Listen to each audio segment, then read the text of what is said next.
আলহামদুলিল্লাহ আমাৰ Taiyaba tour and ট্ৰেভেলছৰ অধীনত হাজীসকলে এই বীৰে চিফা কুৱাৰ পানী খোৱাৰ কাৰণে ইয়াত আহিছে।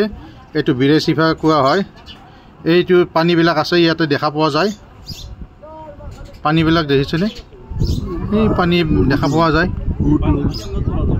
আৰু এই পানীবিলাক এই পাইপেৰে মটৰেৰে এই টাংকিটোলৈ অনাৰ ব্যৱস্থা কৰিছে আৰু এই টাংকিত পানীবিলাক ভৰাই তাৰ পৰাই টেপৰ কানেকশ্যন কৰি দিছে। আমাৰ হাজীসকলে পানীবিলাক ভৰাই ল'ব। পানী ভৰাই লওক। মামা ইয়াতে টেপত পানী আছে, ইয়াতে টেপবিলাক লগোৱা আছে। সেই টেপবিলাকত তাতে পানীৰ ব্যৱস্থা আছে। এই কুৱাটোৰ পৰাই পানীখিনি ওলাই পেলাই তাত ষ্টক কৰিছে আৰু সেই ষ্টক কৰি তাৰ পৰাই পানীবিলাক লোৱাৰ ব্যৱস্থা আছে। ইনশাল্লাহ আমাৰ কুৱাটো চালে নহয় আপুনি বীৰে চিফা কুৱা হয়।